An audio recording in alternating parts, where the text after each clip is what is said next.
मी meeting घेतली होती नाही. मी तर नुसतं बाहेर म्हणजे काय म्हणतो त्याला स्टेटमेंट नाही दिलं. मी ऑफिशियल बैठक घेतली होती साताऱ्यामध्ये आणि त्याला भाजपचे जिल्हा अध्यक्ष आमदार अतुल भोसले होते, आमचे पक्षाचे माजी सहकारी आमदार माननीय महेश शिंदे साहेब होते, राष्ट्रवादी काँग्रेस पक्षाचे खासदार नितीन काका होते, असे आम्ही सगळेजण होतो ना. त्या बैठकीत हेच ठरलं. आता कसं आहे, शेवटी स्थानिक स्वराज्य निवडणूक आहे. प्रत्येकाला वाटतं आपल्या ज्या जागा असाव्यात, आपला उमेदवार अध्यक्षपदाचे उमेदवार नगराध्यक्षपदाच्या उमेदवारीला असावा. त्यामुळं अपेक्षा सगळ्यांच्याच जास्त होत्या तिन्ही पक्षांच्या आणि प्रयत्न करून सुद्धा नाही होऊ शकला समन्वय. त्यामुळे ठीक आहे, आता मैत्रीपूर्ण लढू.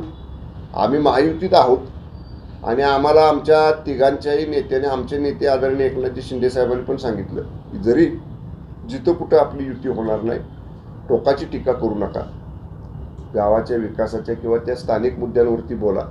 निवडणुका जरी ह्या होऊन गेल्या तरी आपल्याला महायुती म्हणून कायम राहायचं आहे. त्यामुळे आम्ही मैत्रीपूर्ण लढू. पण साहेब, तुम्ही चर्चेला पुढे आलाच नाही अशा पद्धतीचं वक्तव्य त्या दिवशी शिवेंद्रराजेंनी केलं की चर्चेला पुढे आले असते तर कुठेतरी ते चर्चा झाली असते. काय झालं, ते आले नाहीत बैठकीला, ते पुढे आले नाहीत. त्यांनी विचारावं, त्यांचे जिल्हा अध्यक्ष त्यांचे सहकारी आहेत आमदार अतुल भोसले, त्यांनी विचारावं ना त्यांना, बाबा बैठकीला ते होते का नाही अतुल बाबा, बैठकीमध्ये काय ठरलं. उलट मी माननीय शिवेंद्रराजेंना असं म्हणेन की अतुल बाबा म्हटले होते की शिवेंद्रराजे भोसले साहेबांची आणि जयकुमार गोरे भाऊंची मी तारीख घेतो, मी वेळ घेतो, मी बैठक अरेंज करतो, आपण पुन्हा बैठक घेऊ. मी म्हटलं ठीक आहे, केव्हाही वेळ घ्या मला सांगा.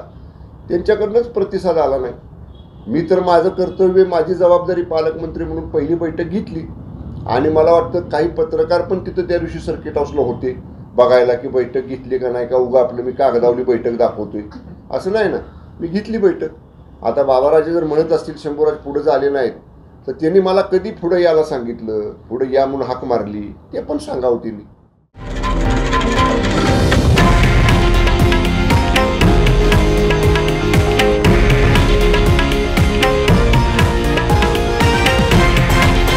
हे आहे देशातील नंबर 1 न्यूज नेटवर्क आणि आपण पाहत आहात TV9 मराठी, एकमेव.